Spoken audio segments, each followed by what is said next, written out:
Most people my age are in a nursing home. I'm 108, and I just got back from my morning walk. Want to know what I had for breakfast? Nothing, and here's why that might be saving my life. Most people spend their whole lives chasing the next miracle diet. Keto, intermittent fasting, superfoods. The trends change every year.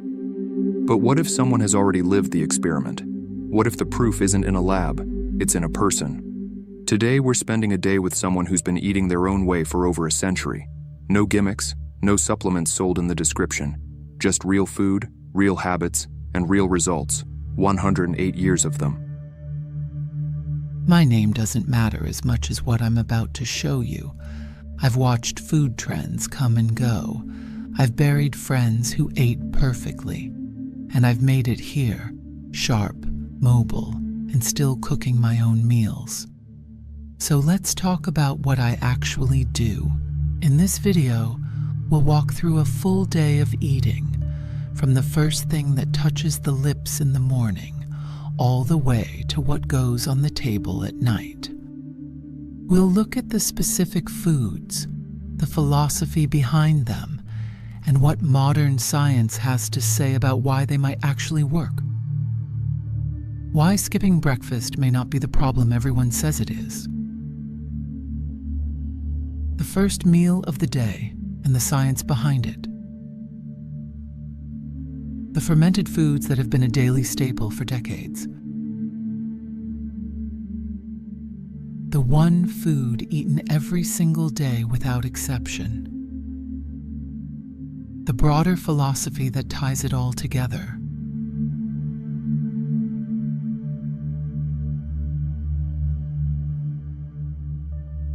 People ask me, "What do you eat for breakfast?" And I tell them, this. Green tea, a piece of fruit. That's it. That's how I start every day. I don't eat the moment I wake up. I wait, maybe 2-3 hours. My body tells me when it's ready, and when it is, I don't overwhelm it. I ease into the day. Modern research on time-restricted eating shows that compressing your eating window can reduce inflammation, improve metabolic health, and support cellular repair processes like autophagy. The body, it turns out, benefits from the rest. I didn't know the science. I just knew how I felt, and I felt better this way. Around midday, I have my miso soup. Every day. I've had it for as long as I can remember. Seaweed, a little tofu, some vegetables. It's light, it's warm, and it settles me. Miso is a fermented paste rich in probiotics, enzymes, and compounds that support gut health. Research from Japan suggests regular consumption is associated with lower risks of certain cancers and cardiovascular disease. I also eat kimchi when I can get it, sauerkraut, a little kefir sometimes. My gut has been working well for 108 years. Maybe that has something to do with it. In the afternoon, if I'm hungry, I'll have a handful of walnuts, some pumpkin seeds. And I always eat my greens, kale, spinach, whatever's fresh. A little olive oil, a squeeze of lemon, that's enough. Leafy greens are among the most nutrient-dense foods on Earth, rich in vitamin K, folate, iron, and antioxidants that fight cellular damage. Walnuts have been studied extensively for their omega-3 content and their link to brain health and reduced inflammation. My dinner is my biggest meal, but even then, it's not big by most people's standards. I stop eating when I feel about 80% full. There's an old saying, eat until you're almost satisfied, then stop. Your body figures out the rest. This concept, known as Hara Hachi Bu in Okinawan culture, has been studied as a key factor in the longevity of one of the world's longest-lived populations. And yes, I do have a little treat at night, a square of dark chocolate, a few berries if I have them. Life is not meant to be joyless. A small pleasure, consistently, that matters too. People always want the secret. They want one food, one trick, one rule, but I'll be honest with you, there isn't one. What there is a way of living, and the food is just one part of it. Here's what I've come to believe after 108 years. Eat real food, not too much, mostly plants. Don't eat on a clock. Eat when your body asks, rest when it needs to. Ferment something. Your gut will thank you for decades. Stop before you're full. Discomfort after meals is not normal. It's a warning. Move every day. Nothing fancy. A walk, some stretching. Just move. Stay connected to people. Loneliness is as dangerous as any bad food. Researchers studying blue zones, regions with the world's highest concentrations of centenarians, consistently find that diet is just one factor.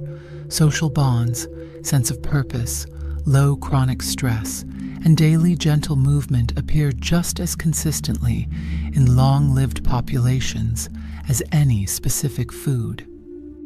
I'm not a scientist. I can't tell you why I've lived this long, but I can tell you what I've done.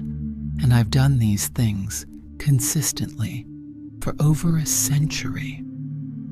You know what the young people always ask me? They ask, "Are you afraid of dying?" And I tell them the same thing every time. No, but I was afraid of not living. That's why I paid attention to how I ate, how I moved, who I kept close. You don't get to 108 by accident. You get there by choosing every single day to take care of the body you were given.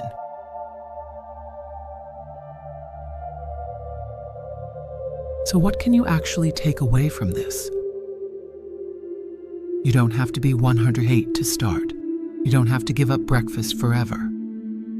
What you can do, starting today, is pay closer attention to your body's signals, introduce more fermented foods, eat a little less at each meal, and stop treating food as a chore to rush through.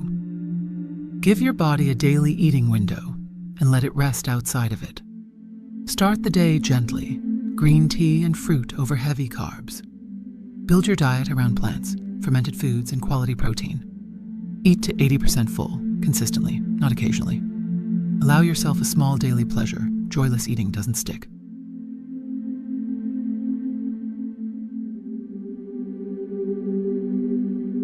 I want to hear from you. Do you have a grandparent, or maybe you are the grandparent, with eating habits that have stood the test of time? Share them in the comments. The wisest nutrition advice I've ever heard came from people, not textbooks. If this gave you something to think about, hit subscribe. We cover real stories about health, longevity, and the habits that actually make a difference. No gimmicks. And if you want to go deeper on what the science says about intermittent fasting and longevity diets, our next video covers exactly that. Link is right up here. Until then, eat well, rest well, and pay attention.